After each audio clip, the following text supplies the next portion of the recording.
என்னடா அந்த வீட்டுக்கு போகிறேன்னு சொல்லிட்டு இந்த வீட்டில் வந்து நிற்கிறேன்னு சொல்லி பார்க்குறீங்களா? அந்த வீட்டுக்கு போகிறதுக்குள்ளே நிறைய விஷயங்களை பொருத்தி போட்டாங்க. ஏதோ நாங்கள் வந்து கொடைக்கானலுக்கு போகிறதா பிளான் போட்டிருக்கோன்னு சொல்லி தகவலை கசிய விட்டுட்டாங்க. அங்கே என்னை வீட்டை விட்டு விரட்டாத குறையா வீட்டு பக்கம் எட்டி பார்த்துடாத, நீ குடியிருக்கிற வேண்டிய இடம் இது கிடையாது, இது கோவில், நீ குப்பைக்கு போ அப்படின்னு சொல்லி என்னை பற்றி விட்டாங்க. நான் கிளம்பி இங்கே வந்துட்டேன். இங்கே வந்ததுக்கப்புறம் தான் தெரியுது மீன் வாசனை மூக்கை தொலைக்குது. அப்போ உள்ளே வந்து மீன் பொறிச்சிக்கிட்டு இருக்கான்னு நினைக்கிறேன். வாங்க அப்படியே உள்ளே போய் பார்ப்போம் அவள் என்ன பண்ணிக்கிட்டு இருக்கான்னு சொல்லி. ஏப்பா ஏப்பா கக்கசுக்குள்ளே இருக்கியா? டேய் இங்கே பாருங்கடா, மீன் பிடிச்சிக்கிட்டு இருக்காடா, கம கமன்னு வாசம் வருது. ஆளை காண கக்கசுக்குள்ளே இருக்காளாம். மீன் குழம்பும் வச்சுட்டா போல். ரைட்டு விடு, ஒரு குடி பிடிச்சிடலாம். பரவாயில்ல, எனக்காக மீன் குழம்புலாம் வச்சுருக்கா, சாப்பிட்றதுக்கு நல்லா டேஸ்ட்டாக இருக்கும்னு நினைக்கிறேன். எனக்கு தர்றாளா இல்லை என்ன இங்கேருந்து பற்றி விட போகிறாளான்னு சொல்லி தெரியலை. ஏன்னா காலையிலே இவகிட்டையும் நான் அந்த வீட்டுக்கு போனால் சாயங்காலம் 7 மணிக்கு மேலே தான் வருவேன், லைவெல்லாம் முடிச்சுட்டு அப்படின்னு சொல்லிட்டு வந்திருக்கேன். அதனால் இப்போ இங்கே என்ன நடக்க போகுதுங்கிற கூத்தை நம்ம வெயிட் பண்ணி பார்ப்போம். கக்கஸில் இருக்கானா? ஒரு நிமிஷம் வாங்க. எங்கே போயிருக்கா? உண்மையிலே கக்கஸுக்கு தான் போயிருக்காளா இல்லை நான் வர்றேன்னு சொல்லி நடிக்கிறாளா? ஏப்பா எங்கே இருக்க? எங்கே இருக்கா? கக்கஸுக்குள்ளையா? ஏப்பா அங்கே நீ சேர்த்துக்கிற மாட்டேட்டாப்பா, வீட்டில் எங்கே வந்துட்டேப்பா? ஐயோ கக்கஸுக்கு போயிருக்காளா? சரி வாங்க நம்ம உட்காந்து கொஞ்சம் நேரம் பேசிக்கிட்டு இருப்போம். அதுக்குள்ளே அவள் காரியத்தை முடிச்சுட்டு வரட்டும். கக்கா போகிற இடத்துலையும் கலவரம் பண்ணிக்கிட்டு தான் நம்ம பொழப்பே. வாங்க இங்கே உட்காந்து பேசுவோம். பப்பு நானும் வந்துட்டோம்டா. இது யார் இந்த வேலை பார்க்குறான்னு சொல்லி எனக்கு தெரியலை. அழகாக பொருத்தி போடுற வேலையை மாத்திரம் நல்லா பார்க்குறீங்க. நான் கொடைக்கானலுக்கு போகிறேன்னு சொல்லி எப்போ சொன்னேன்? கொடைக்கானலுக்கே போகலைன்னு சொன்னேன். கொடைக்கானலுக்கு வேணாப்பா, காசு இல்லைப்பா, கையில் 5000 ரூபா தான் இருக்குது, அதை கொண்டு போய் சுமிக்கிட்ட கொடுத்துட்றேன், என்கிட்ட பணம் இல்லைப்பா, நம்ம சம்பளம் வந்ததுக்கப்புறம் கொடைக்கானலுக்கு போயிருக்கலாமான்னு சொல்லி ஒரு வார்த்தை தான் நான் சொல்லிட்டு தான் வந்தேனே தவிர போகிற பிளான் எனக்கு சுத்தமாக இல்லை. அது எப்படி போவோம்? நாங்கள் 2 பேர் வந்து தனியாக வந்து பப்புவையும் விட்டுட்டு அவங்க அம்மாவை வர சொல்லிட்டு போனோம்னா நீங்கள் எல்லாம் என்ன சொல்லுவீங்க? எங்களை பெத்த பிள்ளைகளை பார்க்காம இந்த காமத்துக்காகவும் உல்லாசத்துக்காகவும் சலாபத்துக்காகவும் இந்த கிளம்பிட்டாப்பார் அப்பாட்டையும் கூட அப்படின்னு சொல்லி ஒரு கெட்ட பேரை உருவாக்குவீங்களா, உருவாக்க மாட்டீங்களா? அதுக்காகத்தான் நான் வந்து 4 பேர்கிட்ட நல்ல பேர் வாங்கணுங்கிறதுக்காக கொடைக்கானல் ப்ரோக்ராமையே போடலை.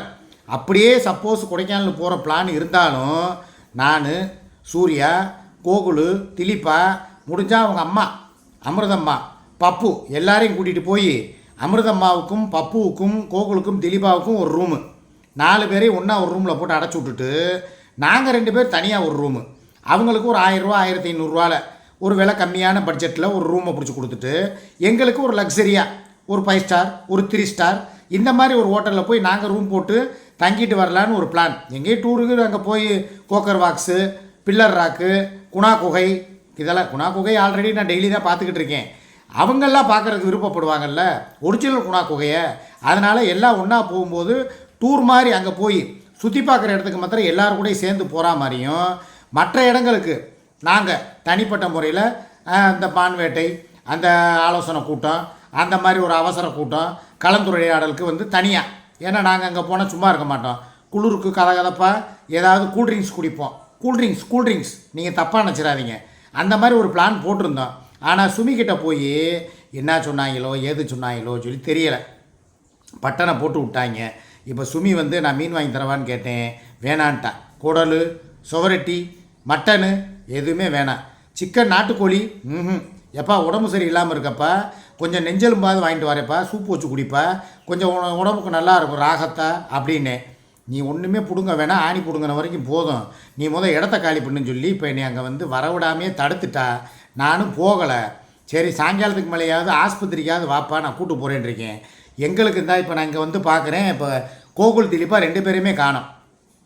எங்கே போனாங்கன்னா ஹாஸ்டலில் கொண்டு போய் விடுறதுக்காக திலீப்பா போயிட்டான் போல், யாரை கோகுலை கூட்டிகிட்டு. எனக்கு இதில் ரொம்ப வருத்தம். காலையிலே இவகிட்ட என்ன சொன்னேன், இப்போ என் கார் வேறு ரொம்ப பேர் என்ன சொல்கிறாங்க, இருக்குங்கிறாங்க. இங்கே வாங்க, கார் எங்கே இருக்குது நீங்களே பாருங்கள். இதில் என்ன பொய் பேச மாட்டேங்கிறது உங்களுக்கு தெரியும்ல. எங்கே இருக்குது காரு? இங்கே பாருங்கள், கார் நிற்கிதா? இங்கே தானே எப்போயும் நிப்பாட்டுவேன் காரை. எங்கே நிற்கிது காரு? பாருங்கள், ரோடு முக்கு வரைக்கும் காட்டுறேன். கண்ணு கட்டின தூரம் வரைக்கும் காரை காணோம். தெரியுதா அப்போ? ஆக காரை வந்து நான் எடுத்துகிட்டு போகலங்கிறது இதில் ஆகுதா? பார்த்துக்கிட்டிங்களா? பொய் பேசி எனக்கு என்ன கிடைக்க போகுது? காலையில் சொல்கிறாங்க அதெல்லாம் கார்லாம் இருக்குது நடிக்கிறாங்கன்னு. நான் கார் இருந்தால் இப்போ கண்டிப்பான முறையில் சூர்யாவை கூட்டிகிட்டு நான், சூர்யா, கோகுலு, திலீப்பா எல்லாருமே காரில் போயிருப்போம். இல்லைங்கிறதுனால தான் சரி ரைட்டு அவன் போய் விட்டுட்டு வரட்டுங்கிறதுக்கு நான் சம்மதம் சொன்னேன். இல்லைன்னா எனக்கு அதில் ஒரு எண்ணமும் கிடையாது, ஒரு துளி கூட கிடையாது. ஏன்னா அவன் வெயிலில் அலைஞ்சா என்ன, சூர்யா வெயிலில் அலைஞ்சா என்ன? ஏன் பெண்கள் வந்து பஸ்ஸில் போனால் தான் யூரின் ட்ராக் இன்ஃபெக்ஷன் வருமா? அந்த பையன் வளர்ந்த பையன் திலீப்பா அவன் போனால் வரும். இதில் இன்னொரு விஷயம், நேற்று எனக்கும் அவனுக்கும் நாங்கள் 2 பேரும் காம்ப்ரமைஸ் ஆகிட்டோம். நேற்று வந்து கூப்பிட்டு என்னைய நான் நைட்டே ஒரு வார்த்தை என்கிட்ட சொல்ல சொன்னா தெரியுமா? எப்போ 10 மணி லைவில் திலீப்பா உங்கள்கிட்ட என்ன பேசினேன் அதை நீ சொல்லு வீடியோவில், மீடியா லைவ்லன்னு சொன்னார்ல. நான் என்ன சொன்னேன்? காலையில் வீடியோவில் பேசிக்கிறேன்னு சொன்னேன்ல, அதையே மறந்துட்டேன் பாருங்கள். அதாவது என்கிட்ட வந்தான் வந்து, அத்தா நான் உங்கள்கிட்ட பேசலன்னு சொல்லி எதுவும் வருத்தப்பட்டுக்கிறாத, நான் உன் மேலே எப்பயும் போல் அதே பாசத்தோடையும் அன்போடையும் தான் இருக்கேன். ஏதோ அந்த நேரம் வந்து எனக்கு கொஞ்சம் இந்த வீடியோ கேம் விளாடுறது அது இதுன்னு சொல்லி இப்போ இந்த ஸ்கூல் பரீட்சையெல்லாம் முடிஞ்சு மைண்டு கொஞ்சம் ரிலாக்ஸ் ஆகாமல் இருக்கேன். ரிலாக்ஸ் ஆனதுக்கப்புறம் உங்கள்கிட்ட நான் எப்பயும் போல் பேசிக்கிட்டு நான் ஜாலியாக இருப்பேன் தான் அப்படின்னு சொல்லி என்கிட்ட வந்து கமிட்மெண்ட் கொடுத்தான். என்னை ஹக் பண்ணான், எனக்கு கிஸ் கொடுத்தான் கன்னத்தில். அதனால் எனக்கும் திலீபாவுக்கும் எந்த ஒரு பிரச்சனையும் கிடையாது. தயவுசெய்து யார் வந்து திலீப்பா கையால் தான் உனக்கு வந்து செருப்படி, திலீப்பா கையால் தான் உனக்கு சாவு, இந்த மாதிரி வார்த்தைகள்லாம் சொல்லாதீங்க. நான் என்ன பாவம் பண்ணேன்? அவளுக்கு வந்து இவ வாழ்க்கை தவறி வழி தவறி போனவளை திருத்தி, தவறான பாதையில் உள்ளவளை திருத்தி அவளுக்கு வாழ்க்கை கொடுத்தது ஒரு தப்பா, இல்லை குடிகார புருஷங்கிட்ட இருந்து காப்பாற்றி இவளுக்கு ஒரு நல்ல ஒரு வாழ்க்கையை அமைச்சு கொடுத்தது ஒரு தப்பா, இல்லை இவளுக்கு இவ பிள்ளைகளுக்கும் ஒரு பாதுகாவலனா காட்ஃபாதராக இருக்கிறது ஒரு தப்பா? கக்கஸுக்கு போன வந்துட்டா எனக்கு சமைச்சு வச்சதில் எதுவும் கொடுப்பாளாங்கிற ரைட்டை கேட்டு பார்ப்போம். ஏப்பா எனக்கும் சேர்த்து பிடிச்சி வச்சியா இல்லை உன் பிள்ளைகளுக்கு மட்டுமா? அவங்களுக்கு எனக்கு மட்டும்தான். அப்புறம் எனக்கு ஒன்றும் இல்லை, நீ தான் போறேன். நான் போனேன்ப்பா, போன இடத்துல என்னை அவங்க மதிக்கலப்பா. திரும்பி வந்தீங்க, யார் முதல்ல கூப்பிட்டா? என்ன இது வேற என்ன, நான் கொஞ்சோண்டு தான் இருக்குன்னு நினைச்சேன். அப்போ இவ்வளோ மீன் அப்போ எனக்கு சேர்த்து தானே வாங்கியிருக்கேன். நாங்கள் திங்கிறது அவனுக்கு கொடுத்துடலான்னு பார்த்தேன், நேரம் ஆயிடுச்சு, அதனால அவங்க கிளப்பி விட்டேன். சரி அதனால எனக்கு மட்டும் சரி, எனக்கு சூடா ஒரு 2-3 மீனை கொடு. அவங்க தப்பா நினைக்கிறவே நினைக்கத்தான் போறேன்.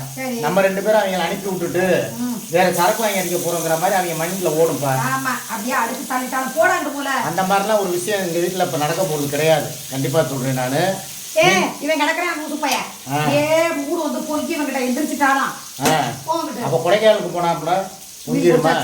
சரியா? சரி, அடுத்து வந்து மீன் குழம்பு. கிண்டி காட்டு, உடையாம காட்டு. உடையாம தானே கிண்டுறேன். எனக்கு இப்பவே வாயில வச்சு ஊறுது. இது ஏதோ 12 மணி லைவ் போட்டு வீடியோ போடுவோன்னு பார்த்தேன், போடலையா? போடல, மீனை காமிச்சாலே நமக்கு செட் ஆகாது. சரி, புளிப்பு ரியாக்ஷன் இன்னும் காட்டலையே. நீ காட்டு புளிப்பு ரியாக்ஷன். புளிப்பு ரியாக்ஷன் நீ ஒருக்கா காட்டு, அப்போ தான் அவங்களுக்கு பிடிக்கும். உன் புளிப்பு ரியாக்ஷனுக்கு ரொம்ப பேர் அடிமை. குடாப்டம் சொல்லிடு. குடாப்டம் நாங்கள் சாப்பிட போகிறோம்னு சொல்லு. நாங்கள் சாப்பிட போகிறோம்யா. என்ன இப்போதான் சண்டைன்னு சொன்னால் அதுக்குள்ளே சாப்பிட போகிறோங்கிற? இவன் ஒரு சோத்துக்கு சத்த வண்டி எனக்கு தெரியாதா? இன்னொரு காரில் அவங்களுக்கு லெமன் சோறு கிண்டி கொடுத்தேன், உருளைக்கிழங்கும் லெமனா. சரி வந்தவனே லெமன் சோறு காப்பாடே, இவன் பிள்ளைகளுக்கு மட்டும் விட்டு கிண்டி கொடுத்துட்டா, என்னைய விட்டுட்டான் அனாதையா, இந்த குடும்பமாக ஒன்றா சேர்த்துட்டாங்கன்னு சொல்லிடுவான்னு சொல்லிட்டு 3 சோத்தா லெமன் சோறை வச்சேன். சரி வந்தவனே பசிக்குன்னு சொல்லுவானே. நாய்க்கு சோறு வச்ச மாதிரி சொல்ற. தீபா கூட கொடுக்காம தாம்பளத்தோட திட்டு மடிச்சு நக்கிருக்கியா பாருங்க லெமன் சோத்தை. எனக்கு லெமன் சோறு மாத்திரம் போதும், எனக்கு சோறு வேணாம்ப்பா. இவ்வளவு சொன்னதுக்கு அப்புறம் நான் அந்த வீட்டுல நான் சோறு சாப்பிடுறேன்னு நினைக்கிறியா? இல்ல நீ கண்டிப்பா சாப்பிடுங்க. வேணாம். நான் ஒரே வார்த்தை என்ன சொல்றேன், இந்த சோத்துல நான் கை வைக்க மாட்டேன், இந்த மீன்லயும் நான் கை வைக்க மாட்டேன்ப்பா. எனக்கு வேணாம்ப்பா. இல்ல வெச்சா என்ன சொல்லலாம்? வேணாம். நான் கொஞ்சம் பேச வேண்டியது இருக்கு, சில விஷயங்கள் சுமிக்கு சொல்ல வேண்டியதை சொல்லிடுறேன். சுமி, நான் சொல்றேன் கோச்சுக்கிறாத. என்னதான் இவன் மீன் குழம்பு வச்சு மீன் பொரிச்சு என்னை வந்து சாப்பிட சொல்லி மயக்குனா கூட நான் திங்க தயாராக கிடையாது. சரியா? நான் பாட்டுக்கு என் வேலையை பார்த்துட்டு இந்த லெமன் சோறு மாத்திரம் தான் சாப்பிட்டேன், ரெஸ்ட் எடுக்க போகிறேன். நீ சாயங்காலம் வா, உன்னை ஆஸ்பத்திரி கூட்டு போய் அந்த விழா எலும்புக்கு கீழே ஏதோ வலி இருக்குன்னு சொன்னீல, அதுக்கு ட்ரீட்மெண்ட்டு நான் பார்க்குறேன் என் சொந்த காசில். அதே போல் சம்பளம் வந்தவொடனே உனக்கு நான் சம்பளம் கொடுக்குறதுக்கு நான் தயாராகிட்டேன். இவ பேச்செல்லாம் நான் கேட்க மாட்டேன். ரைட்டா? எப்படா சம்பளம் வரும்னு காத்துக்கிட்டு இருக்கேன். இந்த குழம்புக்கும் மீனுக்கும் 3 வேளை சோத்துக்கு செத்தவே நான் கிடையாது. சரியா? அதே மாதிரி கிழங்கா மீனா போடு, ஒரு 2 போடு, ஒரு 2-3 போடு. அதை போட்டு நீயே தின்னு, எனக்கு தேவை கிடையாது. நான் என்ன சோத்துக்கு செத்தவனா? எனக்கு ஒரு மீனுமே வேணாப்பா. நான் சாப்பிட்டேன்னா என்னடா நாயன்னு கேளுப்பா. வாயெல்லாம் உளரலப்பா, வாயில் எச்சி ஊறுதுப்பா. சரி ரைட்டு மக்களே, நான் வந்து